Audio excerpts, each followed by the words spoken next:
ஆமென். கரங்களை உயர்த்தி ஹalleluya. 1 கொரிந்தியர் 15வது அதிகாரம் அதனுடைய 57வது வசனத்தை வாசிக்க கேட்கலாம். 1 கொரிந்தியர் 15:57. நம்முடைய கர்த்தராகிய இயேசு கிறிஸ்துவினாலே நமக்கு ஜெயம் கொடுக்கிற தேவனுக்கு ஸ்தோத்திரம். நம்முடைய கர்த்தராகிய இயேசு கிறிஸ்துவினாலே நமக்கு ஜெயம் கொடுக்கிற தேவனுக்கு ஸ்தோத்திரம். இந்த வார்த்தையை வைத்து இந்த ஆண்டு முழுவதும் கர்த்தர் இதுவரை கடந்த வாரங்களில் எல்லாம் கர்த்தர் பேசிக் கொண்டிருந்தார். கடந்த வாரத்தில் ஒரு செய்தி எடுத்தேன், ஒரு பாயிண்ட் தான் சொன்னேன். அந்த செய்தி எல்லாம் நான் இன்று பேச போறது. அந்த செய்தியை கர்த்தருக்கு சித்தமானால் அடுத்த வாரங்களில் தியானிக்கலாம். ஆனால் இன்று பேசும்படி இதிலிருந்து ஒரு முக்கியமான ஒரு காரியத்தை பரிசுத்த ஆவியானவர் சிந்தையில் வைத்து வலியுறுத்தி கொண்டிருந்தார். போன வாரத்திலேருந்து இந்த வார்த்தைகள் அதிகமாக என்னோடு பரிசுத்த ஆவியானவர் கொடுத்து பேச ஆரம்பித்து கொண்டிருந்தார். இன்னைக்கு நல்ல கவனமாக கேட்க வேண்டும். ஜெயிக்காமல் சுதந்திரிக்க முடியாது. நம்ம எல்லாருமே வாக்குத்தத்தங்களை நம்பி வாக்குத்தத்தங்களை முன் வைத்து தான் ஓடிக்கொண்டிருக்கிறோம். ஆண்டவராகிய இயேசு கிறிஸ்து கூட சிலுவை சுமந்தது அப்படிதான். தமக்கு முன் வைத்திருக்கிற சந்தோஷத்தின் பொருட்டு அவமானத்தை எண்ணாமல் சிலுவையை சகித்தார். அப்போ ஒரு லட்சியம் இல்லாமல், ஒரு லெக்கு இல்லாமல் யாருக்குமே ஓட முடியாது. லெக்கு இல்லாமல் ஓடுகிறவன் நிச்சயமா இடறி விழுவான். கடைசியில் அவன் எதுக்கு ஓடணும்னே தெரியாம போயிடும். எதுக்கு ஓடணும்னே தெரியாம போயிடும். இயேசு கிறிஸ்து கூட சிலுவை சுமந்தது அப்படிதான், தமக்கு முன் வைத்திருக்கிற சந்தோஷத்தின் பொருட்டு. அப்போ இவ்வளவு பாடுகள் இந்த பாதையில இன்னும் நம்ம பல்ல கடிச்சிட்டு, சிலர்லாம் பல்ல கடிச்சிட்டு டிராவல் பண்ணுவாங்க. வேற வழி இல்லை, போய் தான் ஆகணும், வேற வழி இல்லை, இதை சகித்துதான் ஆக வேண்டும். எதை முன் வைத்துட்டு நம்ம வாழ்ந்துட்டு இருக்கிறோம். உடைய வேதம் என் மன மகிழ்ச்சியா இராமல் இருந்திருந்தா. இப்போ கிளியரா இருக்கு, ஒரு வார்த்தை எனக்கு முன்னாடி கர்த்தர் வைத்திருக்கிறார். வாக்குத்தத்தங்கள் எனக்கு முன்னாடி கர்த்தர் வைத்திருக்கிறார். ஆமென். ஜீசஸ். வாக்குத்தத்தங்கள் எனக்கு முன்னாடி கர்த்தர் வைத்திருக்கிறார். அதை முன் வைத்துட்டு தான் நான் தொடரணும், ஓட்டத்தை தொடரணும். நல்ல கவனிங்க. அப்போ அந்த வார்த்தையை சுதந்திரிக்கணும்னா நான் எரிகோவை தகர்த்து தான் ஆக வேண்டும், செங்கடலை கடந்து தான் ஆக வேண்டும். இன்னும் சொல்லணும்னா நான் ஜெயித்து தான் ஆக வேண்டும். இன்னைக்கு கர்த்தர் என்ன நம்மோடு பேச போகிறார் என்றால், நான் ஜெயிப்பேனா என்ற கேள்வியோடு, ஜெயிக்க வேண்டிய காலங்கள் முடிந்து விட்டதோ, இனி என்னால் ஜெயிக்க முடியாதோ, ஏசா மாதிரி என் கண்ணீர் மாறி விடுமோ, ஏசா அழுது மனமாறுதலை காணாமல் போய்விட்டான், ஏசா மாதிரி என் கண்ணீர் மாறிவிடுமோ, என் கண்ணீருக்கு பலன் இனி கிடைக்காமல் போய்விடுமோ என்கிற கேள்வியோடு ஒருவேளை அநேகர் வந்திருக்கலாம், அல்லது ஒரு நபர் வந்திருக்கலாம். நான் அதான் அடிக்கடி சொல்லுகிற வார்த்தை, நமக்கு பிரசங்கம் பேச தேவன் அனுமதிக்க மாட்டார். அப்படின்னா போன வாரம் விட்ட மெசேஜை நான் இந்த வாரம் தொடர்ந்து இருக்கணும் இல்லை. கர்த்தர் இந்த நாளிலே அப்படிப்பட்டவர்களோடு பேச போகிறார். என்ன பேச போகிறார்? அவர் நெறிந்த நாணலை முறியவில்லை. நீ நெறிந்திருக்கிற சூழ்நிலை மட்டும்தான் பார்க்கிற. நீ நெறிந்திருக்கிற சூழ்நிலை பிரதிகூலம் என்றால், அது நடுவில் நீ இன்னும் முறியாமல் இருக்கிறாயே, அது தேவன் உனக்கு பாராட்டுகிற அனுகூலம். ஆமென். நல்ல கவனமா கேளுங்க. உன்னை சூழ்ந்து நிற்கிற பிரதிகூலங்களை பாராதே, அது நடுவில் தேவன் வைத்திருக்கிற அனுகூலத்தை பார். இதுவே நீ சுதந்தரிப்பதற்கான அடையாளம். உன்னை சூழ்ந்திருக்கிற பிரதிகூலத்தை பார்க்காதே, அது நடுவில் தேவன் வைத்திருக்கிற அது சின்னதா கூட இருக்கலாம், அது சின்னதா இருக்கலாம், ஒரு டாட்டா கூட இருக்கலாம். பிரதிகூலங்கள் எவ்வளவு பெரிதாக இருந்தாலும் அது நடுவில் தேவன் வைத்திருக்கிற அனுகூலத்தை பார். எதற்கு அதை பார்க்க சொல்லுகிறார்? இதுவே நீ சுதந்திரிக்க போகிறாய் என்பதற்கான அடையாளம். அடையாளம். ஆமென். இப்படி வரக்கூடாது. ஆமென். 3 வசனங்களை வேகமா சொல்றேன், அதுல 3 வார்த்தைகளுக்காக. 2 நாளாகமம் 12:7, எஸ்ரா 9:8, ஏசாயா 1:9. நானே சொல்லுகிறேன் இந்த 3 வார்த்தைகள், வாசிக்க நேரம் இல்லை. 2 நாளாகமம் 12:7, கொஞ்சம் சகாயம். ரொம்ப பெருசெல்லாம் கிடையாது, கொஞ்சம் சகாயம். எஸ்ரா 9:8, கொஞ்சம் கிருபை. ஏசாயா 1:9 கொஞ்சம் மீதி, கொஞ்சம் மீதியா வச்சிருக்கிறார். கொஞ்சம் சகாயம், கொஞ்சம் கிருபை, கொஞ்சம் மீதி கர்த்தர் வச்சிருக்கிறார். இன்னைக்கு நான் உங்க மத்தியில் என்ன பேச போறேன்னா, இந்த கொஞ்சம். ஆமென். கர்த்தர் எனக்கு கொஞ்சம் கிருபை பாராட்டுறார். கர்த்தர் எனக்கு கொஞ்சம் சகாயம் பண்றார். இல்லைன்னா கர்த்தர் எனக்கு கொஞ்சம் மீதியா வச்சிருக்க, ஏதோ கொஞ்சம் வச்சிருக்கிறார். அடுத்த வார்த்தை கேளுங்க. அவருடைய கொஞ்சம் என்பது நம்முடைய மிகுதியிலும் அதிகம். ஆமென்லாம் சத்தமா சொல்லணும். அவருடைய கொஞ்சம் என்பது நம்முடைய மிகுதியிலும் அதிகம். இன்னைக்கு நீ கொஞ்சத்தை பார்த்துட்டு இதுதானே இருக்கு, இவ்வளவுதானே இருக்கு. இந்த கொஞ்சம் தான் நீ ஜெயிக்க போறேங்கிறதுக்கான அடையாளம். நல்ல கைகளை தட்டி ஆண்டவருக்கு மகிமை. நல்ல கரங்களை தட்டி கமான் சபையே. கொஞ்சம் கொஞ்சம் கொஞ்சம். அவருடைய கொஞ்சம் என்பது நம்முடைய மிகுதியிலும் அதிகம்.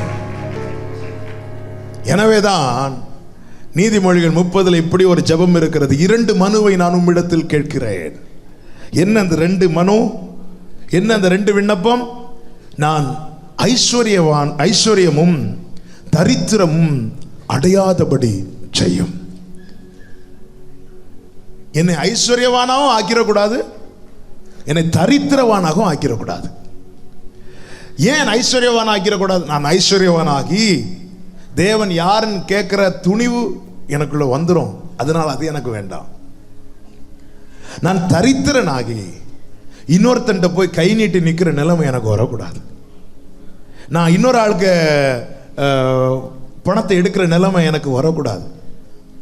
சொல்லிட்டு அடுத்த வார்த்தை, எனக்கு அண்டண்டுள்ள படியை நீர் எனக்கு அளந்து தாரும். எனக்கு அந்த வார்த்தை தான் ரொம்ப பிடிச்சது. என்ன வார்த்தை? நான் அளந்து எடுக்கிறேன் என்றல்ல, நீர் அளந்து தாரும். நான் அளந்து எடுத்தா எனக்கு வேண்டியதை மட்டும்தான் இந்த கையால் எடுக்க முடியும். என் அப்பா அளந்து தந்தா என் பிள்ளைகளுக்கு வேண்டியது, என் தலைமுறைக்கு வேண்டியது. அவருடைய கொஞ்சம் என்பது என்னுடைய மிகுதியிலும் அதிகம் என்று சொல்லுகிறவர்கள் நல்ல கரங்களை தட்டி ஆண்டவருக்கு மகிமை. We praise you Jesus. நீங்க அளந்து தாங்க ஆண்டவரே. அவர் அளந்து தந்து தான் நான் வாழ்ந்துட்டு இருக்கிறேன்னு சொல்றவங்க சத்தமா ஆமென். ஆமென். கொஞ்சம். இந்த கொஞ்சம் தான் அனுகூலம். நீ ஜெயிப்பா என்பதற்கான அனுகூலம் இந்த கொஞ்சம். தேவன் தந்திருக்கிற இந்த கொஞ்சம். இன்னைக்கு கர்த்தர் உங்ககிட்ட இருக்கிற இந்த கொஞ்சத்தை காட்டி தர போகிறார். நீ இல்லாததான் பார்த்துட்டு இருக்கிற, பாத்திரத்துக்கு அடியில் இருக்கிற ரசத்தை அல்ல மரியாள் பார்த்ததுக்கு மேல இருக்கிற அந்த இல்லாய்மையை பார்த்துட்டு இருக்கிற. ஐயோ ஒண்ணுமே இல்லை, ஒண்ணுமே இல்லை, ஒண்ணுமே இல்லை. கொஞ்சம் ஏத்தி பாரு. கொஞ்சம். தேவன் ஒரு கொஞ்சத்தை வைத்திருக்கிறார். எதற்காக? ஹalleluya. அற்பமான ஆரம்பத்தை யார் அசட்டை பண்ணலாம்? நெறிந்த நாணலை அவர் முறியாதவர், மங்கி எரிகிற திரியை அணையாமலும் இருக்கிறவர். பிரதிகூலங்கள் நடுவில் உனக்கு தேவன் பாராட்டுகிற அனுகூலத்தை பார்.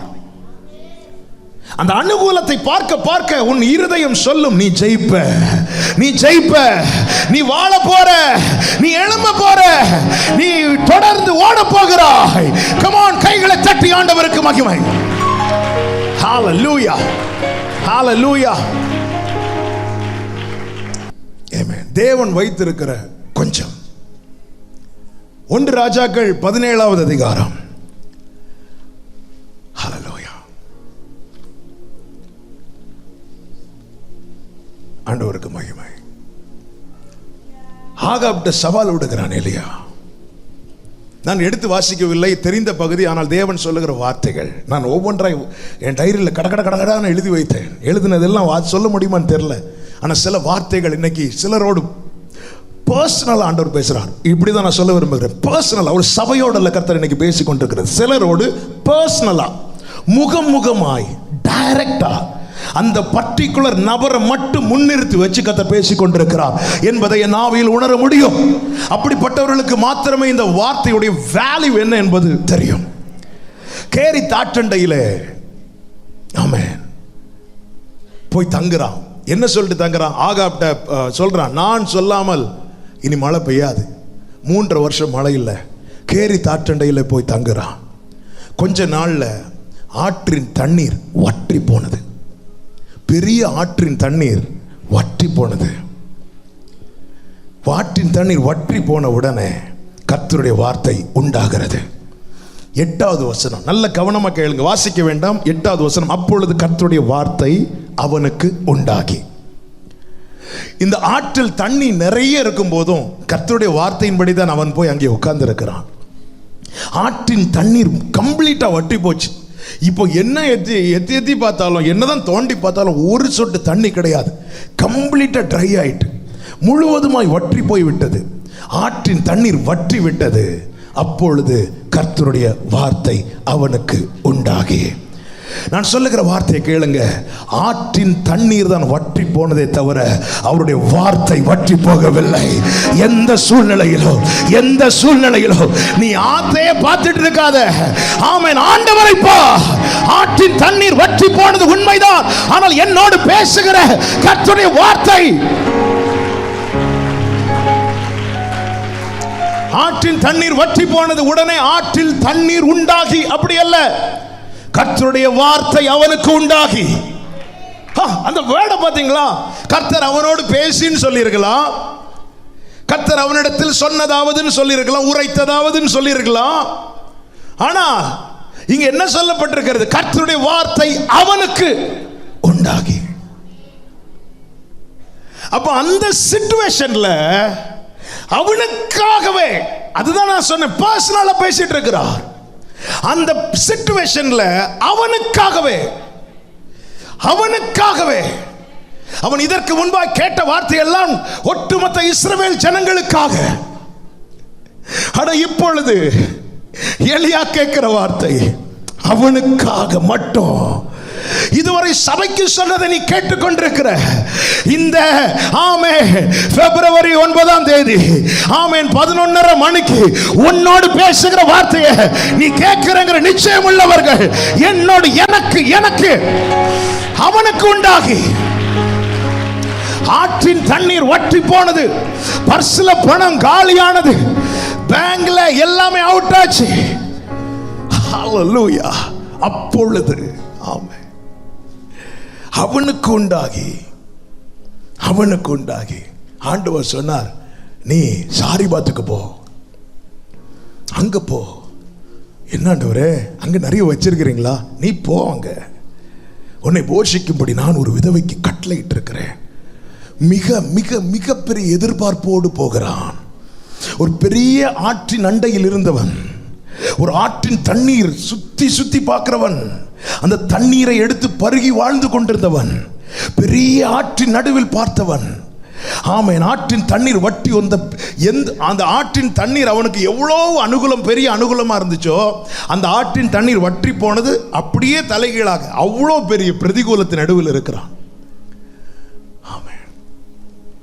சிலருக்கு சில வேலைகள் பெரிய நிறைய சம்பளம் இருக்கும், அந்த வேலை பெரிய அனுகூலமா இருக்கும், அந்த வேலை மட்டும் போயிட்டுனா அப்படியே மாறிடும். எந்த அளவுக்கு விசாலமா இருந்தார்களோ அந்த அளவுக்கு நெருக்கப்படுவார்கள். இது மற்றவங்களுக்கு புரியாது. ஆமென். சில சொல்லுவாங்க, அவங்களும் ஃபாரின்ல வேலை பார்க்குறாங்க, அவங்களுக்கு என்ன, அவங்க கஷ்டம் அவங்களுக்கு தான் தெரியும். இவன் எந்த அளவுக்கு விசாலத்தை பார்த்தானோ அந்த சூழ்நிலை மாறும்போது அந்த அளவுக்கு நெருக்கப்படுகிறான். இவ்வளவு தான் விசாலத்தை பார்க்கிறானா இவ்வளவு நெருக்கம், இவ்வளவு விசாலத்தை பார்க்கிறானா அவ்வளவு நெருக்கம். எனவே வாழ்ந்திருக்கிறவர்களை பார்த்து ஒரு நாளும் பொறாமைப்படாதீர்கள். அவர்கள் தாழ்ந்திருக்கிற நிலைமை வரும்போது ஆல்ரெடி தாழ்ந்திருக்கிறவர்களோட மிகவும் பரிதாபமான சூழ்நிலைக்குள் அவர்கள் தள்ளப்படுவார்கள். யோபுவின் நிலைமையை பாருங்க. யோபுவின் நிலைமை தலைகீழாகவே மாறினது. எல்லாருக்கும் எப்பொழுதும் ஒரே மாதிரி இருக்காது. எனவே மற்றவர்களை ஜட்ஜ் பண்ணுவதை சபையில் இருக்கிற ஒவ்வொருவருக்கும் நான் அன்பா சொல்றேன். ஒரு நாளும் அந்த வேலையை மட்டும் கையில் எடுக்காதீங்க. எல்லாத்தையும் பார்க்கிற ஒருவர் உண்டு. இப்ப பெரிய ஆற்றின் தண்ணீர் வற்றி போனது. சாரிபாத்துக்கு நடந்து போகிறான். அநேக நாட்கள் டிராவல் பண்ணி அங்க போய் நின்னா அங்கிருந்து அவனுக்கு ஆன்சர் வருது, கொஞ்சம் மாவு, கொஞ்சம் எண்ணெய். எலியா முறுமுறுத்தானா? இல்ல. கொஞ்சம் தான் இருக்கா கேட்டானா? இல்ல. அந்த கொஞ்சத்தை என்கிட்ட கொண்டு வா. அந்த கொஞ்சத்தை இயேசுவின் நாமத்தில் சொல்லுகிறேன். எலியாவே, இந்த கொஞ்சம் தான் உனக்கு அனுகூலம். எலியாவே, இந்த கொஞ்சம் தான் உனக்கு அனுகூலம். நீ பெருசா எதிர்பார்த்துட்டு இருந்த, ஆனா ஆண்டவர் உன்னை கூட்டு வந்து காட்டுறது கொஞ்சம்.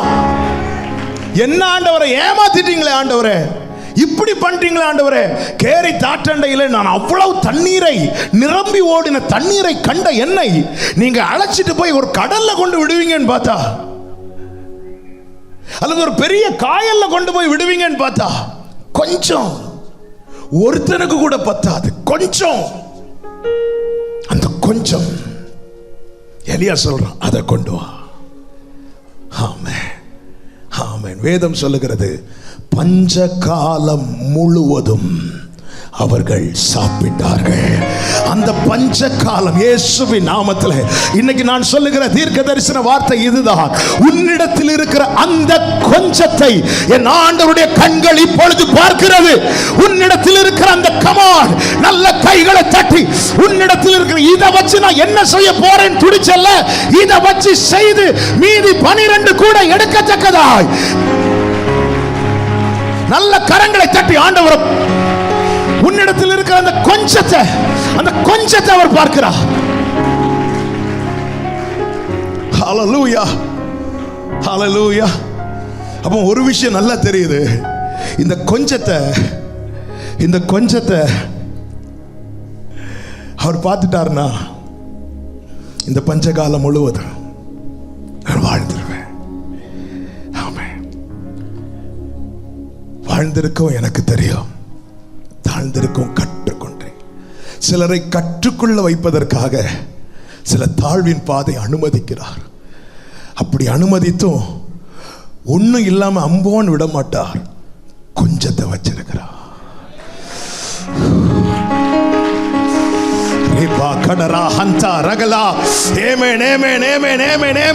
எத்தனை பேர் விசுவாசிக்கிறீங்க? இந்த நேரத்தில் என்னுடைய அந்த கொஞ்சத்தை கர்த்தர் பார்க்கிறார், என்னுடைய கொஞ்சம் பலத்தை கர்த்தர் பார்க்கிறார், என்னுடைய கொஞ்சம் எண்ணெயை கர்த்தர் பார்க்கிறார், என்னுடைய கொஞ்சம் மாவை கர்த்தர் பார்க்கிறார். நல்ல கைகளை தட்டி ஆண்டவருக்கு மகிமை. ஆமென். உனக்கு இருக்கிற கொஞ்சத்தை கர்த்தர் பார்க்கிறார். உனக்கு இருக்கிற இந்த கொஞ்சத்தை போதுமானதாய் மாற்ற என் தேவனுக்கு முடியும், என் தேவனுக்கு முடியும். நான் இயேசுவின் நாமத்தில் மனத்தாழ்மையாய் அவர் பாதத்தை பிடித்து எவ்விதத்தில் வாயில் பெருமை வரக்கூடாது இருப்பதாக நான் சாட்சியா சொல்றேன். இப்ப நாம இருக்கிற இந்த ஆலயம், அதுக்கான பட்ஜெட் போட்டு கொடுக்கப்பட்ட போது இருந்ததை எடுத்து வைத்து பார்த்தா பட்ஜெட் பெருசு, கையில் இருந்தது கொஞ்சம். இதே வார்த்தையை சொல்லி நானும் என்னுடைய தாயாரும் ஜெபித்தோம். சாரிபாத் விதவையின் வீட்டில் இருக்கிற அந்த கொஞ்சம் கடைசி வர குறையல, குறையக்கூடாதுன்னு கர்த்தர் பார்த்தார், குறையல. இன்னைக்கு நம்ம கூடி ஆராதிச்சு கொண்டிருக்கிறோம். கொஞ்சத்தை ஆமென் மத்தவங்க பாத்திர கூடாது நீ பொத்தி பொத்தி வச்சிருந்தல்ல, இன்னைக்கு அவர் பார்க்க அவரிடத்துல தூக்கி காட்டுவியா? அவர் பார்க்க, அப்பா இவ்வளவுதான்ப்பா இருக்கு, அப்பா இவ்வளவுதான்ப்பா இருக்கு, எனக்கு பலன் இவ்வளவுதான்ப்பா, என்னுடைய திராணி இவ்வளவுதான்ப்பா, என்னுடைய கொஞ்சம். எலியா சொல்ற, நீ இங்க கொண்டு வா, ஒரு எலியாவினிடத்தில் கொடுத்த போது எலியாவின் கண்கள் அந்த கொஞ்சத்தை பார்த்த போது, எலியாவின் கைகள் கொஞ்சத்தை பிடித்த போது, ஆமென், அந்த வீட்டில் பஞ்சகாலம் முழுவதும் ஆகாரம் உண்டாயிருக்குமானால் எலியாவை போஷித்தவர், எலியாவை நடத்தினவர், எலியாவை பாதுகாத்தவர், எலியாவை அக்னி ரதத்தில் அழைத்து போனவர் இன்றும் ஜீவிக்கிறார். நல்ல கைகளை தட்டி, என்னுடைய கொஞ்சம், நீ செய்கிற வேலை சின்னதானாலும் அவருடைய பார்வைப்பட்டால் அது உனக்கு போதுமானது, அது உனக்கு நிறைவானது. உன்னுடைய கொஞ்சத்தை கர்த்தர் பார்க்கிறார். அதான் பைபிள் சொல்லுது, துன்மார்க்கனுடைய செல்வை பெருக்கை பார்க்கலும் நீதிமானுடைய, எல்லாரும் சொல்லுங்க கொஞ்சம், சத்தமா சொல்லுங்க கொஞ்சம். இனி உலகத்தார் வந்து சொல்லுவாங்க, இவ்வளவு நாள் ஆராதித்தோம், அவர் உனக்கு கொஞ்சம் தானே கொடுத்தார். நீங்க சொல்லணும், இந்த கொஞ்சத்தை வச்சு நான் மீதி எடுக்கிறேன் பாக்குறியா, நான் மீதி எடுப்பேன் பாக்குறியா. என் கையில கொஞ்சம் இருந்தாலும் அடுத்த வீட்டுல போய் நிக்க விட மாட்டார். இன்னைக்கு இந்த கொஞ்சத்தை பார்த்து பிளஸ் பண்றார். எத்தனை பேர் பெற்றுக் கொள்ளுகிறீர்கள்? இந்த கொஞ்சத்தை ஆண்டவர் பிளஸ் பண்றார். இயேசுவின் நாமத்தில் ஆசீர்வதிக்கிறேன், ஆசீர்வதிக்கிறேன். இவர்கள் வீட்டில் எண்ணெய் குறையாதிருப்பதாக, இவர்கள் வீட்டில் மாவு குறையாதிருப்பதாக. கொஞ்சம் கொஞ்சத்தை ஆண்டவர் பார்க்கிறார், பிளஸ் பண்றார், பிளஸ் பண்றார். என் ஆவியில் நான் களி கூறுகிறேன்.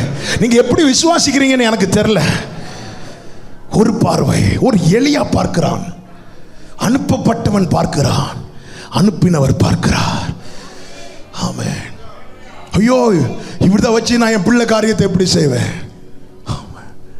அப்பா பார்த்துருங்க, 3 நாள் அந்த சிறுவன் 5 அப்போ 2 மீனை பொத்தி பொத்தி வச்சிருப்பான். ஏன்னா கொஞ்சம் தான் இருக்கு, யாராவது பார்த்தா கேவலம். இல்லைன்னா 3 நாள் ஒருத்தன் சாப்பிடாம வச்சிருப்பானா. ஆண்டவர் சொன்னார், உங்ககிட்ட என்ன இருக்கு அது என்னிடத்தில் கொண்டு வா. ஜெபிக்கும் போது உங்ககிட்ட இல்லாததை இன்னைக்கு ஆண்டவர்கிட்ட இவ்வளவு நாள் சொல்லிட்டு இருக்கிறீங்க. இன்னைக்கு நீங்க சொல்லுங்க, அப்பா கொஞ்சம் இருக்குப்பா. நீங்க ஒருக்கா பார்த்துட்டீங்கன்னா இதை வச்சு எப்படி வாழணும்னு எனக்கு தெரிய வந்துடும். ஆண்டவரே நன்றி நன்றி நன்றி. ஒருக்கா பார்த்துருக்க ஆண்டவரே. கமான், விசுவாசத்தோடு உங்களுக்கு இருக்கிற அந்த கொஞ்சத்தை கையில் எடுத்து உயர்த்துவதற்கு அடையாளமா விசுவாசத்தோடு உங்கள் வலது கரத்தை உயர்த்தி சொல்லுங்க, ஆண்டவர்கிட்ட பேசுங்க. இன்னைக்கு நமக்கு பிரசங்கம் அல்ல, இன்னைக்கு கர்த்தர் சில கிரியைகளை உங்க வாழ்க்கையில், உங்க குடும்பத்தில் ஆமென் வருகிற நாட்களில் செய்ய விரும்புகிறார். இந்த கொஞ்சத்தை, இந்த கொஞ்சத்தை, இந்த கொஞ்சத்தை, ஆமென் ஆமென். கொஞ்சம் கொஞ்சம். கேரித் ஆற்றின் தண்ணீர் வற்றினது என்கிற பெரிய பிரதிகூலத்தின் நடுவில் சாரிபாத்தின் விதவின் வீட்டில் இருந்த அந்த கொஞ்சம் எண்ணெய் தான் எலியா ஆகாபையும் எசபேலையும் பாகாலின் தீர்க்கதரிசிகளையும் ஜெயிக்க போகிறான் என்பதற்கான அடையாளம். தேவன் தந்திருக்கிற கொஞ்சம் என்பது உனக்கு கொடுக்கிற பனிஷ்மெண்ட் அல்ல, நீ ஜெயிக்க போகிற, இனி ஜெயிக்க போகிற என்பதின் அடையாளம். விசுவாசிக்கிறவங்க ஆண்டவருக்கு மகிமையை செலுத்துங்க. ஆமென் ஆமென். கர்த்தர் நல்லவர். மோசே பிறப்பதற்கு முன்னே பார்வோன் ஒரு சட்டத்தை எழுதுகிறான். எகிப்திய மருத்துவச்சிகளுக்கு சொல்லுகிறான், குழந்தை, ஆண் குழந்தைகள்னா கொன்னு போட்டுருங்க. அவர்கள் தேவனுக்கு பயந்ததுனால அப்படி செய்யவில்லை. அவங்க வர்றதுக்கு முன்னாடியே இஸ்ரவேல் பெண்கள் குழந்தையை பெற்றெடுக்கிறார்கள், அவ்வளோ ஆரோக்கியம் உள்ளவர்கள். இப்போ பார்வோன் அடுத்த சட்டம், பிறக்கிற குழந்தைய நைல் நதியில் தூக்கி போடணும், நதியில் தூக்கி போடணும். இந்த சட்டம் மோசே பிறப்பதற்கு முன்னே எழுதப்பட்டது. மோசே பிறந்தான், இந்த சட்டம் தெரியாம பிறந்தான். பாவம். பல நேரத்தில் நமக்கு விரோதமாய் சத்துரு வைத்திருக்கிற கண்ணியை தெரியாமலே வாழ்ந்துட்டு இருக்கிறோம். சட்டம் போடப்பட்டிருக்கிறத தெரியாம இந்த பூமியில பிறந்தான், வளர்ந்தான். சட்டம் போட்டவன் அங்கு இருந்த எல்லாரிலும் பெரியவனாய் இருந்தான். ஆனால் வேதம் ஒருவரை நமக்கு காண்பித்து கொடுக்கிறது. பிரசங்கி 5:8. பிரசங்கி 5:8 வேகமா வாசிங்க. பிரசங்கி 5:8. ஒரு தேசத்தில் ஏழைகள் ஒடுக்கப்படுகிறதையும் நியாயமும் நீதியும் புரட்டப்படுகிறதையும் நீ காண்பாயானால் அதை குறித்து ஆச்சரியப்படாதே. உயர்ந்தவன் மேல் உயர்ந்தவன் காவலாளியாய் இருக்கிறான். உயர்ந்தவன் மேல் உயர்ந்தவன் காவலாளியாய் இருக்கிறான். அவர்கள் மேல் உயர்ந்தவரும் ஒருவர் உண்டு. அவர்கள் மேல் உயர்ந்தவர் ஒருவர் உண்டு. உயர்ந்தவன் மேல் உயர்ந்தவன் காவலாளி. காவலாளினா ஹிந்தியில சௌக்கிதார் இல்ல. உயர்ந்தவன் மேல் உயர்ந்தவன் சௌக்கிதாரா இருக்கிறான். சட்டம் இயற்றுகிறவனா இருக்கிறான். ஆனால் அவர்கள் மேல் உயர்ந்தவர் ஒருவர் உண்டு. அவரை தான் நான் ஆராதித்துக் கொண்டிருக்கிறேன். நிச்சயம் உள்ளவர்கள் நல்ல ஆமென் சொல்லி ஹalleluya. உம்மைதான் நம்பி வாழ்கின்றேன் இயேசையா. உம்மைதான் சார்ந்து வாழ்கின்றேன் இயேசையா. உலகமோ நிலையில்லை, சார்ந்து கொள்ள இடமில்லை. உலகமோ கேளறியாத்தரே மாமகரா. கமான், கைகளை உயர்த்தி நிச்சய கண்ணாலையே. எல்லார் மேலும் உயர்ந்தவர் ஒருவர் உண்டு சகோதரா. உனக்கு விரோதமாக எழுதப்பட்ட எல்லா கையெழுத்தையும் இன்று குலைத்து போடுகிறார். நீ விசுவாசித்த தேவ மகிமையை காண்பா. நித்திய கண்மலை மஹந்தரே கடர ஹந்தரா.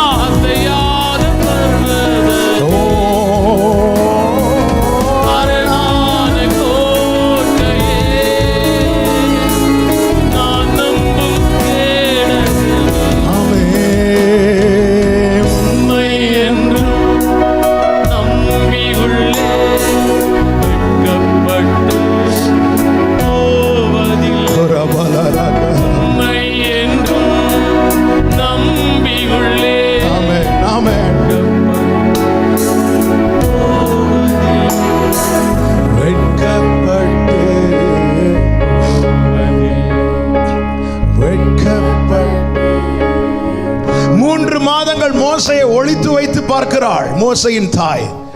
அதுக்கு மேல வைக்க முடியல. இப்ப ராஜ கட்டளையின்படி நைல் நதியிலே தூக்கி எறியப்பட வேண்டும். பெரிய நைல் நதி தூக்கி போடப்பட வேண்டும்.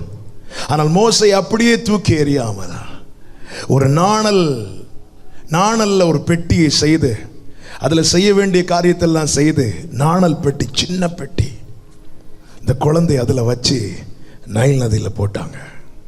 இந்த நைல் நதியில் அநேக குழந்தைகள் இதற்கு முன்பாய் தூக்கி எறியப்பட்டிருக்கிறார்கள். அநேகருடைய முடிவை எழுதின நைல் நதி, அநேக தலைமுறைகளின் முடிவை எழுதினது. ஆமென். அநேக பிள்ளைகளுடைய முடிவை எழுதினது நைல் நதி. சாத்தான் நினைத்தா இந்த மோசையின் முடிவு இந்த நைல் நதி தான் இருக்கிறது. காரணம், அநேகருடைய முடிவு எழுதப்பட்ட இடம் இந்த நைல் நதி. அநேகருடைய வாழ்க்கை முடிந்து போன இடம் இந்த நைல் நதி. அதே போல சத்துருவானவன் நினைத்தான் இவன் கதையும் இதோட முடிந்துரோட. இந்த பெரிய நைல் நதியில, இந்த பிரதிகூலமான நைல் நதியில மோசைக்கு அனுகூலமாய் ஒரு சின்ன நாணல் பெட்டி இருந்தது. இந்த பிரதிகூலமான நைல் நதியில மோசைக்கு அனுகூலமாய் இருந்தது பெரிய பெட்டி அல்ல, பெரிய கூடாரம் அல்ல, பெரிய ஒண்ணுமே கிடையாது. சின்ன பெட்டி, சின்ன பெட்டி. ஹalleluya. ஒன்னு பெரிய பங்களாவுல வைக்கல, ஆனா ஒரு சின்ன குடிசையில வச்சிருக்கிறாரா? புரிந்துகொள். அநேகருடைய முடிவு எழுதப்பட்ட இடத்துல உனக்கு ஒரு வாழ்க்கை பிறக்கிறது. விசுவாசிக்கிறவங்க நல்ல கைகளை தட்டி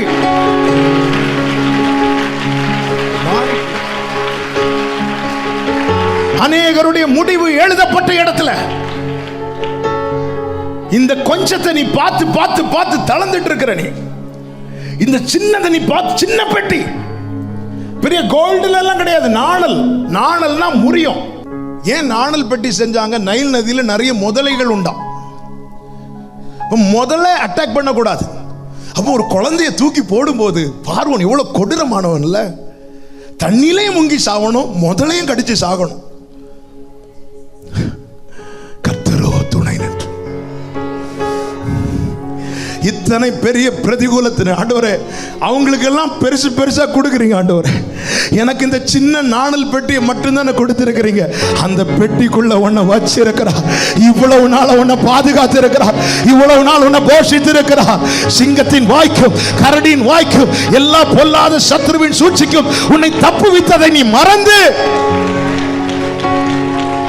எனக்கு மட்டும் இந்த சின்னது இந்த நாணல் பெட்டியும் இல்லைன்னா மோசே உன் சரித்திரம் எழுதப்படாமலே போயிருந்திருக்கும். நீ பிறந்ததின் அர்த்தம் தெரியாமலே போயிருந்திருக்கும். சின்ன பெட்டி, ஒரு சின்ன குடிசையில வச்சிருக்கிறீங்கப்பா. என் கூட பிறந்த சகோதரர்கள் பெரிய பெரிய பங்களா கட்டிட்டு இருக்கிறாங்க. என் கூட படிச்சவங்க எல்லாம் பெரிய பெரிய பொசிஷன்ல இருக்கிறாங்க. என்ன இந்த சின்ன நாணல் பெட்டியில வச்சிருக்கிறீங்களே, பெரிய திட்டத்தை ஏமல வச்சுட்டு இந்த சின்ன பெட்டிக்குள்ள வச்சிருக்கிறீங்களே. என்ற பேசும்போதெல்லாம் சொல்றீங்க உன்னை வாளாக்காம தலையாக்குவேன். ஆனா என்ன வச்சிருக்கிறது இந்த ஒரு நெருக்கத்தின் மத்தியில, இந்த ஒரு நாணல் பெட்டிக்குள்ள. இயேசுவின் நாமத்துல சொல்லுகிறேன், இந்த நாணல் பெட்டி நீ ஜெயிக்க போற, நீ வாழ போற, நீ வளர போகிறாய் என்பதற்கான அடையாளம்.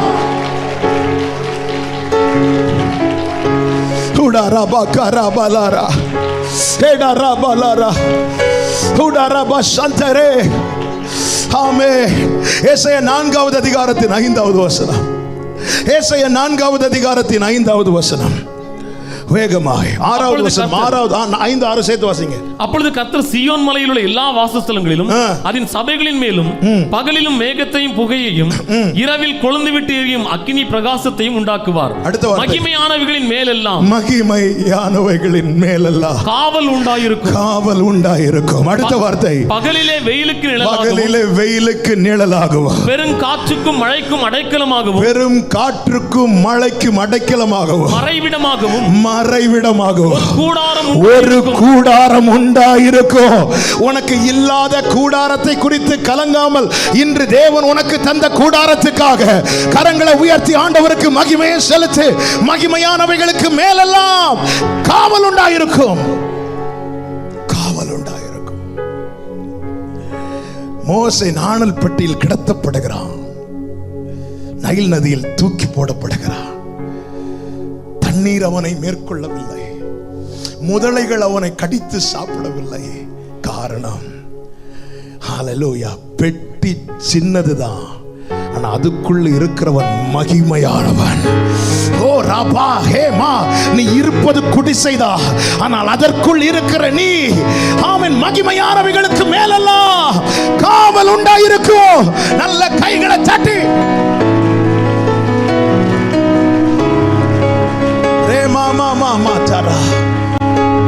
நான் காக்கப்படுவது காரணம் என்ன? உம்முடைய சகல பிரஸ்தாபத்தை பார்க்கலும் அது வார்த்தையை நீர் மகிமைப்படுத்தி இருக்கிறீர். சங்கீதம் 138:2.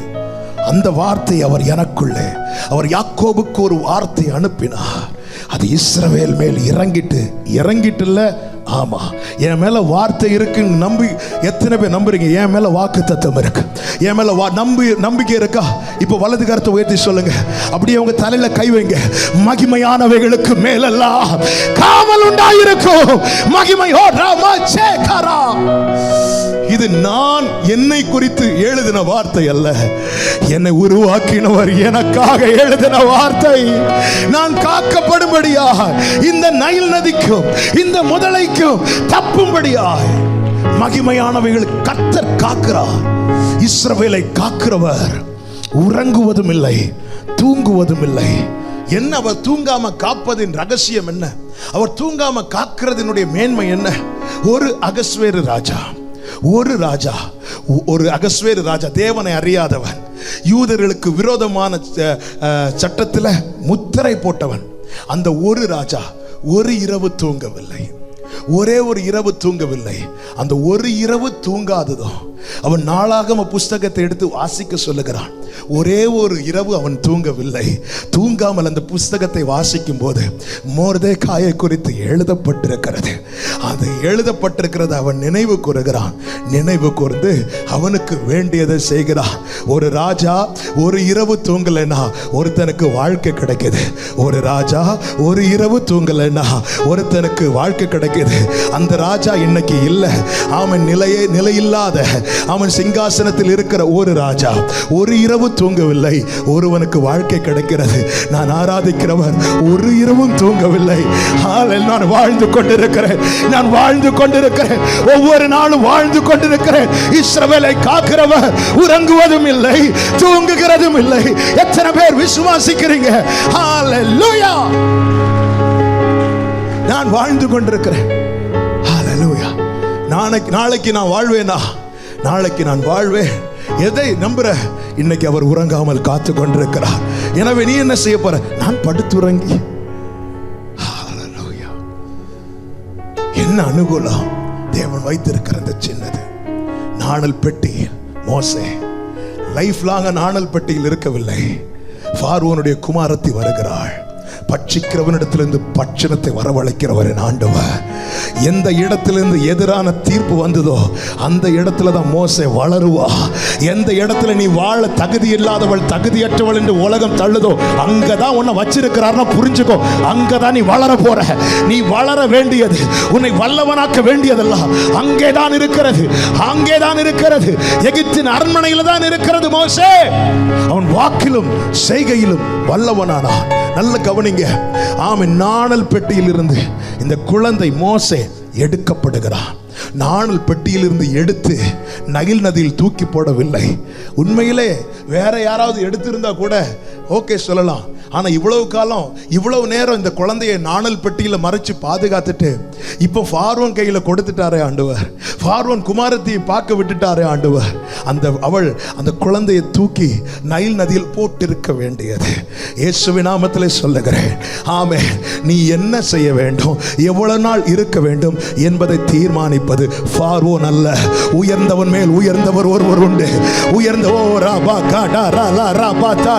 உயர்ந்தவன் மேல் உயர்ந்தவர் ஒருவர் உண்டு. உயர்ந்தவன் மேல் உயர்ந்தவர் ஒருவர் உண்டு. பார்வோன் இந்த சட்டத்தை எழுதுவதற்கு முன்னே மோசே உன்னை குறித்து தேவன் எழுதி வைத்திருக்கிறார். எனவே எல்லாரையும் தூக்கி போட்டது போல உன்னை தூக்கி போட முடியாது. உயர்ந்தவன் மேல் உயர்ந்தவர் ஒருவர் உண்டு. மோசே நாணல் பெட்டியிலிருந்து எடுக்கப்படுகிறான். நாணல் பெட்டியிலிருந்து எடுக்கப்பட்டவன் இப்பொழுது அரண்மனையில் வளருகிறார். ஒரு நாள் இப்பொழுது நீ இருக்கிற நாணலில் இருந்து தூக்கி எடுக்கப்படுவாய். தூக்கி எடுத்து உன்னை நைல் நதியில தூக்கி போடுவதற்கல்ல, அரண்மனையில் வளர போற. இயேசுவின் நாமத்தில் இந்த வார்த்தையை நான் தீர்க்க தரிசனமா சொல்றேன். என கேட்டுக்கொண்டிருக்கிற அன்பு சகோதரா சகோதரி, இப்பொழுது இருக்கிற சூழ்நிலை உனக்கு பெர்மனன்ட் கிடையாது. இதிலிருந்து இந்த சூழ்நிலை அனுபவித்தவர் ஒரு நாள் உன்னை தூக்கி எடுக்க போகிறார். வளர வேண்டியது அரண்மனையில் இருக்கு. வாழ்வதற்கு தான், இந்த நைல் நதியிலிருந்து தப்பி வாழ்வதற்கு தான் மோசேக்கு நாணல் பெட்டி. ஆனா வளர வேண்டியது நாணலுக்குள்ள இல்ல, அரண்மனைக்குள்ள இருக்கிறது. எனக்கு வேண்டியது என்னது, எங்க இருக்கு என்பது என்ன என் ஆண்டவர் அறிவார். நான் அதை அறிய தேவையில்லை. நான் அவரை அறிந்தால் போதும். அவர் எல்லாவற்றையும் அறிந்திருக்கிறார். என்னை எங்க எப்படி கொண்டு போய் எப்படி வாழ வைக்கணுமோ, எப்படி வளர விடணுமோ அதை அவர் செய்வார். இதுதான் உபாகமம் 32 சொல்லப்பட்டிருக்கிறது. கழுகு தன் கூட்டை கலைத்து தன் குஞ்சுகளின் மேல் அசைவாடி தன் செட்டைகளை விரித்து அதை உயிரை எடுத்துக்கொண்டு செல்வது போல கர்த்தர் ஒருவரே அவனை வழி நடத்தினார். கர்த்தர் ஒருவரே.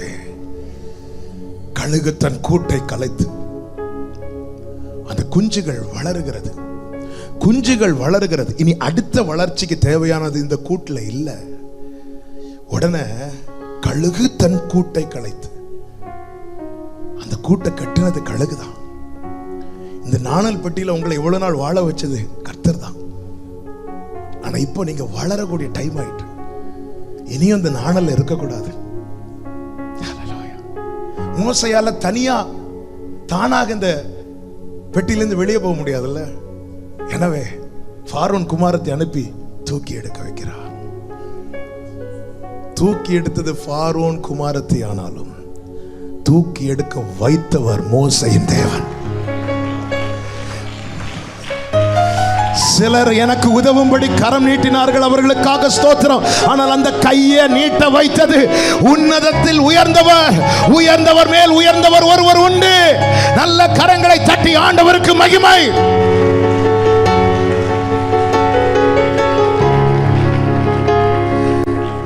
பிரதிகூலங்கள் நடுவில் அனுகூலத்தை உண்டாக்குகிறவர் மாத்திரமல்ல, பிரதிகூலங்களையே அனுகூலமாய் மாற்றுகிறவர். இந்த தேவன் என்றென்றைக்கும் உள்ள சதா காலமும் எனது தேவன் என்று சொல்லுகிறவர்கள்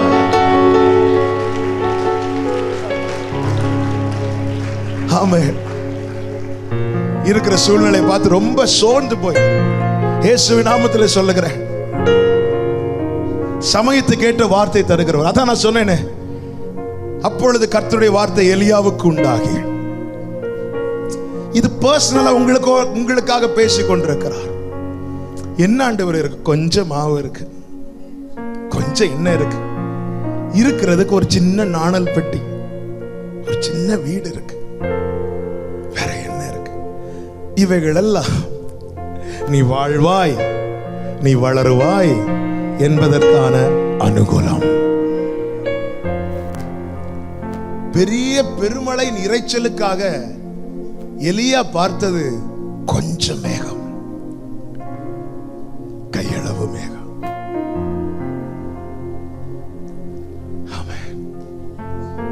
உங்க கொஞ்சத்தை அவர் விரும்பி பார்க்கிறார். ஆனா நம்ம அவர்கிட்ட காட்டாம மறைச்சு வைக்கிறோம். பிலதெல்பியா சபைக்கு கர்த்தர் சொல்லுகிற வார்த்தை, உனக்கு கொஞ்சம் பலன் இருந்து, கொஞ்சத்தை இன்னைக்கு அவர் பார்க்கிறார். துன்மார்க்கன்ட்ட இருக்க அதிகத்தை அல்ல அவர் விரும்புவது, இரத்தத்தால் கழுவப்பட்டு நீதிமானாக்கப்பட்டிருக்கிற உன்னிடத்தில் இருக்கிற அந்த கொஞ்சத்தை. கையை வைத்து சொல்லுங்க, நீதியும் ஞானமும் ஆனவரே இயேசுவே நீரே ஆதரவே. நீதியும் ஞானம் ஆனவரே இயேசுவே நீரே ஆதரவே. அற்பமான என் ஆரம்பத்தை, அற்பமான அசட்டை பண்ணாதவரே, அன்பால் எல்லாம் தந்தீரே, தயவால் பெற்றே தகப்பனே நன்றி, தயவால் பெற்றே. என் மேல் நீர் வைத்த, என் மேல் வைத்த நாணல் பெட்டிக்காய் ஸ்தோத்திரப்பா, இந்த கொஞ்சம் எண்ணெய்க்காய் ஸ்தோத்திரப்பா, நன்றி செலுத்துக. என் மேல் நீ வைத்த இம்மட்டும் நடத்தினதப்பா. முடிந்தால் ரெண்டு கைகளை உயர்த்தி, ஒன்றும் இல்லா என் நிலை கண்டு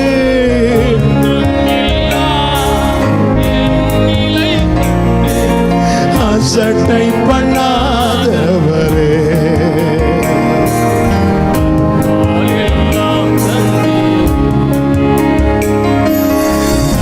சபையே இயேசுவின் நாமத்தில் மனதார வாழ்த்தி சொல்லுகிறேன். உன்னை இத்தனை காலம் நாணல் பெட்டியில் வாழ வைத்தவருக்கு அரண்மனையிலே உன்னை கொண்டு போய் வளர வைக்கவும் முடியும். உன்னை வாழ வைத்தவருக்கு உன்னை வளர பண்ண முடியும். காரணம், மகிமையானவைகளுக்கு மேலெல்லாம் காவல் உண்டாயிருக்கும். ஆமென். பிரதிகூலங்கள் நடுவில் அனுகூலம். ஹல்லேலூயா. நீதியும் ஞானமும் இயேசுவே நீரே ஆதரவே.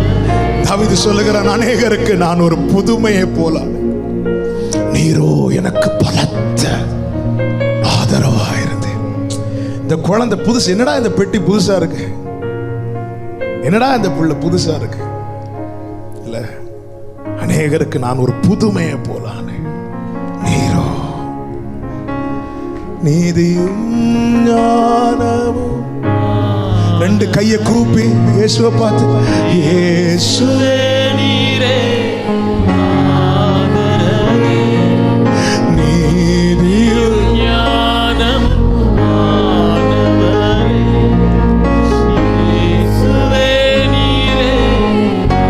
அப்படியே கைகளை உயர்த்தி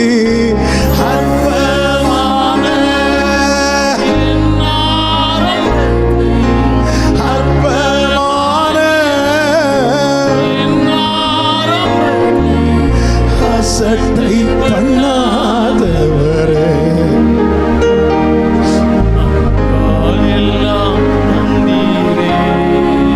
நல்ல கவனிங்க, நாணல் பெட்டியில் இருக்கிற மோசேய பார்வோனின் குமாரத்தை அற்பமாய் பார்க்கவில்லை.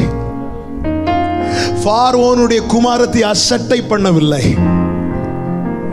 ஒரு பார்வோனுடைய குமாரத்தியே, தேவனுக்கு எதிரான கூட்டத்தில் உள்ள ஒருத்தியே, இந்த மோசைய அற்பமாய் பார்க்காமல் அசட்டை பண்ணாமல் கையில தூக்கி எடுத்து வளர்ப்பாளானாள்.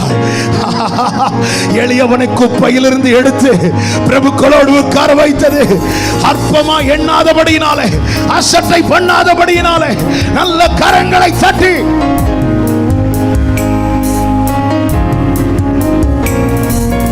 அற்பமான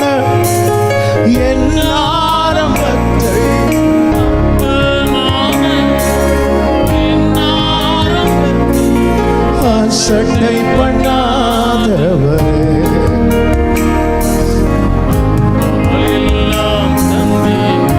பிரியமானவர்களே, எத்தனை பேருக்கு இந்த வார்த்தை போய் இருக்குதுன்னு எனக்கு தெரியல. எத்தனை பேருக்குள்ள இந்த வார்த்தை போய் இறங்குகிறது என்று எனக்கு தெரியவில்லை.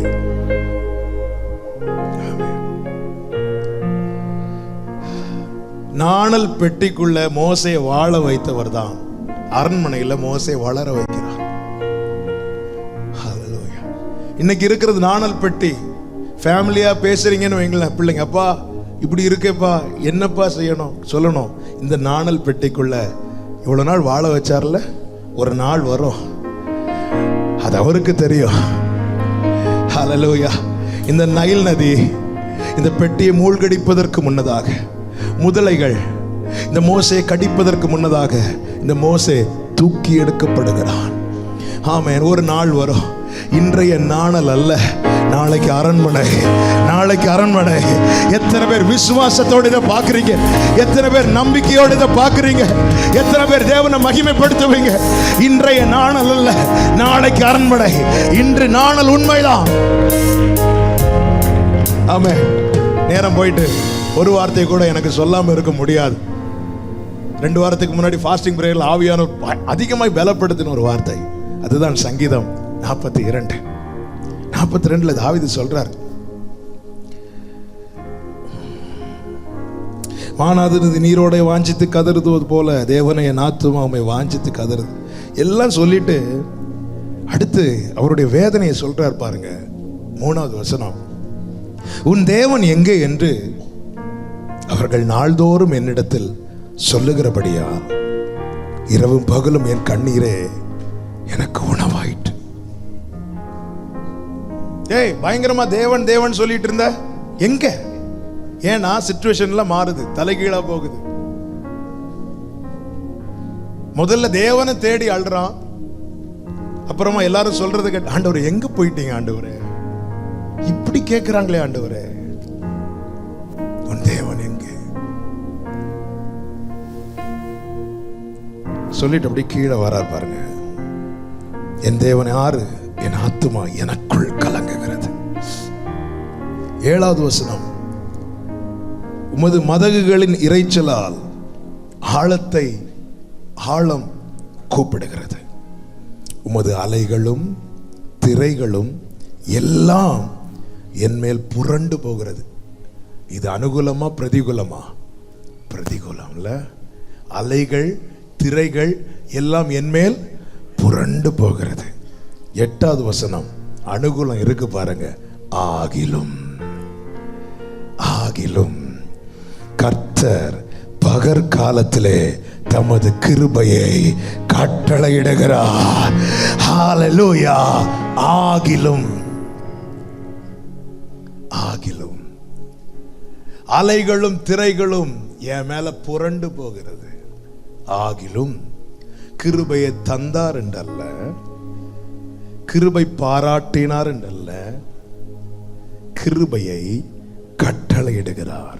வேதம் சொல்லுகிறது, அவர் சொல்ல ஆகும், அவர் கட்டளையிட நிற்கும். அவர் கிருபையை கட்டளையிடுகிறார். இத்தனை அலைகள், இத்தனை திரைகள் என் மேல் புரண்ட பிறகும் நான் நிற்க காரணம் என்ன தெரியுமா? என்னை நிறுத்த அவர் கிருபையை கட்டளையிடுகிறார். அவர் எத்தனை பேருக்கு நான் சொல்லுகிற வார்த்தை புரிகிறது? என்னை நிறுத்த இத்தனை அலைகளும், இத்தனை திரைகளும், இத்தனை பிரச்சனைகளும், இத்தனை பிரதிகூலங்களும் என்னை புரண்டு போன பிறகும் இன்னைக்கு நான் நிற்க காரணம் என்ன தெரியுமா? என்னை நிறுத்த அவர் கிருபையை கட்டளையிடுகிறார். அவர் சொல்ல ஆகும். தலைக்கல்லோடு செருபாவேல் வருகிறான், அதற்கு கிருபை உண்டாவதாக. கிருபை அவர் சொல்ல ஆகும், கிருபை உண்டாவதாக. அவர் சொன்னார், கிருபை உண்டாச்சு. ஆனா கிருபையை உண்டாக்கிட்டு அவர் சும்மா இருக்கவில்லை. அலைகளும் திரைகளும் என் மேல் மோதி அடிப்பதற்கு முன்னதாகவே அவரால் உண்டாக்கப்பட்ட கிருபையை எனக்காக கட்டளையிட்டார். அவர் கட்டளையிட நிற்கும். ஹல்லேலூயா. பிரதிகூலத்தின் மத்தியில எப்படி நிற்க முடிந்தது? கிருபை. அவர் கட்டளையிட நிற்கும். நாம் சந்தித்த பிரச்சனைகளை சந்திக்க முடியாமல் எத்தனையோ பேர் தங்கள் வாழ்க்கையை மாய்த்திருக்கிறார்கள். நாம் சந்திக்கிற பிரச்சனைகளில் பாதி கூட சந்திக்க முடியாமல் எத்தனையோ பேர். இத்தனை அலைகள் மோதி அடித்தது, அலைகள் புரண்டு போச்சு. எனக்கு தேவன் கட்டளையிட்ட கிருபையும் தூக்கிட்டு போச்சு அப்படி சொல்லல. கிருபை நிற்கும். எத்தனை அலைகள் அடித்தாலும் தேவன் கட்டளையிட்ட கிருபை எனக்காக நிற்கும். ஹல்லேலூயா. எதற்காக கிருபையை கட்டளையிடுகிறார்? எதற்காக இத்தனை அலைகள் மோதி அடித்தும் தேவன் ஒன்றுக்கும் விட்டு கொடுக்காமல் தேவன் இதை ஏன் அனுகூலமாய் காண்பிக்கிறார்? சங்கீதம் 18:32-33 வசனங்கள். நல்ல அந்த வார்த்தைகளை கவனிக்கணும். சங்கீதம் 18:32-33 வசனங்கள். என்னை பலத்தால் இடைக்கட்டி, என்னை பலத்தால் இடைக்கட்டி என் வழியை செவ்வைப்படுத்துகிறவர் தேவனே. அவர் என் கால்களை மான்களுடைய கால்களை போலாக்கி. இந்த வார்த்தை நல்ல கவனிங்க. என் கால்களை மான்களுடைய கால்களை போல ஆக்கி என்னுடைய உயர் ஸ்தலங்களில். யாருடைய? எல்லாரும் வாசிங்க அத. என்னுடைய உயர் தலங்களில். விசுவாசிக்கிறவங்க சத்தமா வாசிப்பாங்க. ஹல்லேலூயா. அடுத்தவனுக்கு உயர்வெல்லாம் தேவப்பிள்ளை ஆசைப்படக்கூடாது. என்னுடைய உயர் ஸ்தலம், என்னை உருவாக்கினவர் எனக்கான ஸ்தானத்தை உருவாக்கி வைத்திருக்கிறார். எனக்குன்னு ஒரு உயர்வை தேவன் வைத்திருக்கிறார். எப்படி இது உருவாக்க? என்னுடையதுன்னா நான் சம்பாதித்ததா? அதையும் வாசியுங்கள். சங்கீதம் 78:51 முதல் 55 வரை. 78:51 முதல் 55 வரை. எகிப்திலே தலைச்சன்கள் அனைத்தையும் காமின் கூடாரங்களில் அவர்களுடைய பலனின் முதற்பானவை யாவரையும் அழித்து தம்முடைய ஜனங்களை ஆடுகளை போல புறப்பட பண்ணி அவர்களை வனாந்தரத்திலே மந்தையை போல் கூட்டிக் கொண்டு போய் அவர்கள் பயப்படாதபடிக்கு அவர்களை பத்திரமாய் வழிநடத்தினார். அடுத்த வார்த்தை, அவர்கள் சத்துருக்களை கடல் மூடி போட்டது. அவர்களை தமது பரிசுத்த ஸ்தலத்தின் எல்லை வரைக்கும் தமது வலதுகரம்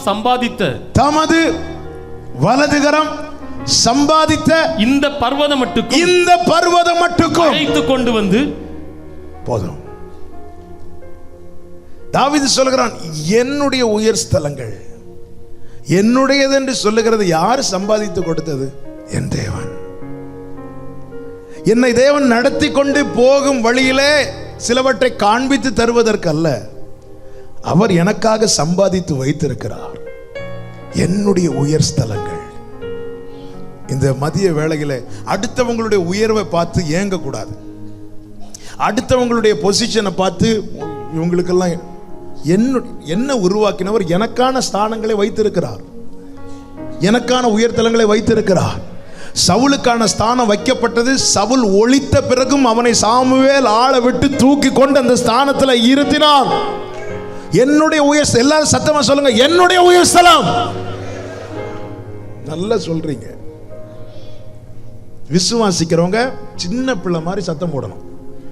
விசுவாசிக்கிறவங்க வலது கரத்தை, இந்த வெக்கப்படுறவங்க இந்த வார்த்தைகள்லாம் சுதந்திரிக்கிறது ரொம்ப கஷ்டம். இந்த பந்தா காட்டுறவங்க தேவ சமூகத்தில் சிலர் பார்த்துருக்கீங்களா? நான் சொல்றேன், யாரா இருந்தாலும் தேவ சமூகத்தில் மட்டும் பந்தா காட்டாதீங்க.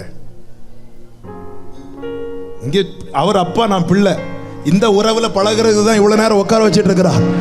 சொல்லுங்க, என் அப்பா சம்பாதித்த என்னுடைய உயர் ஸ்தலத்திலே என்னை நிறுத்துவார்.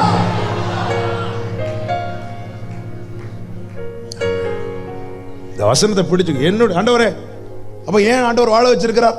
எனக்கு நீ ஏதோ சம்பாதிச்சு வச்சிருக்கிறார் என் அப்பா.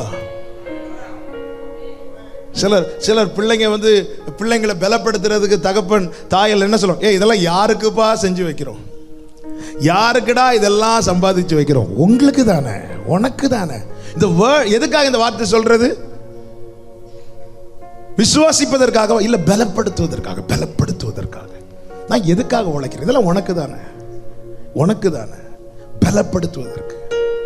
அதான் பலத்தார் இடை கட்டி. என்ன பலன் தாவீது?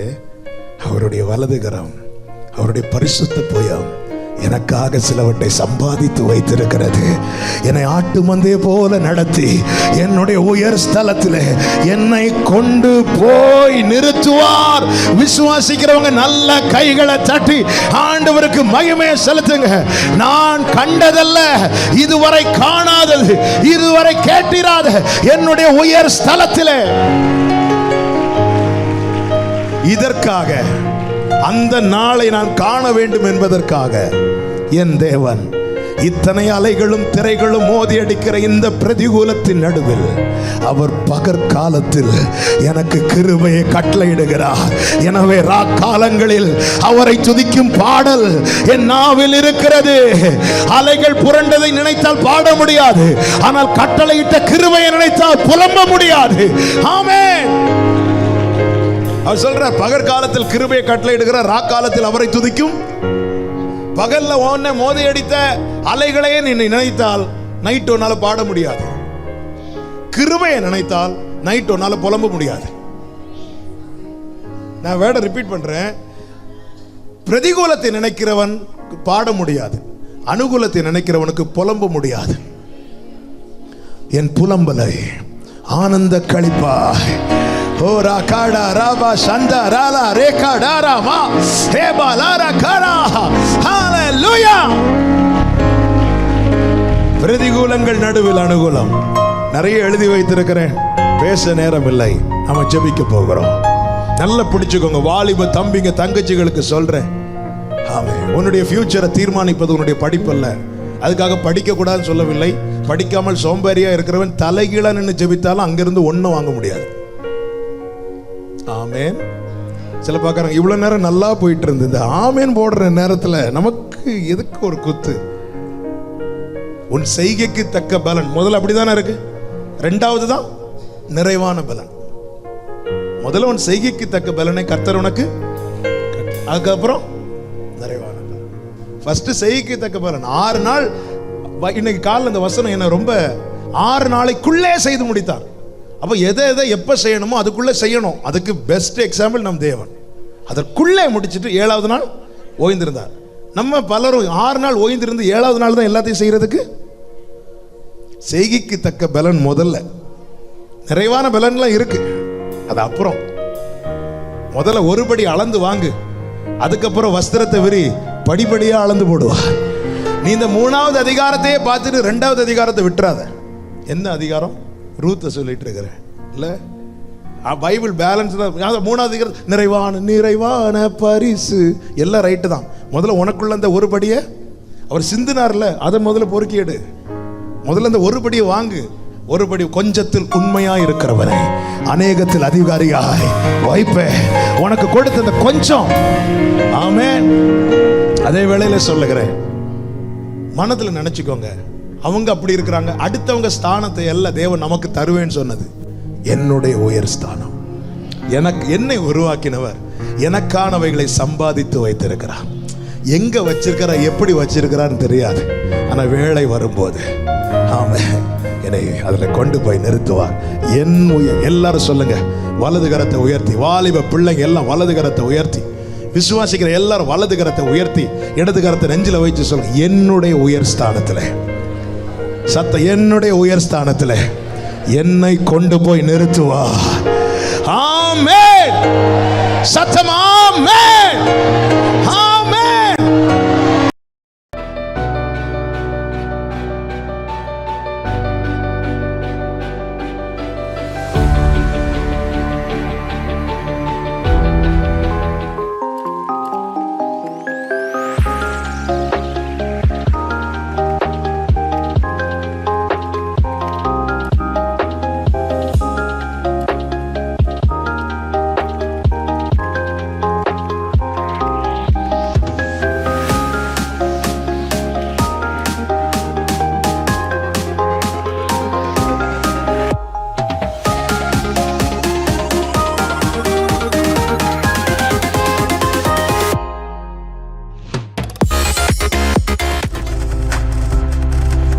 நீங்கள் பார்த்து கொண்டிருப்பது உங்கள் ஜாய் டிவி. உங்கள் துக்கம் சந்தோஷமாய் மாறும்.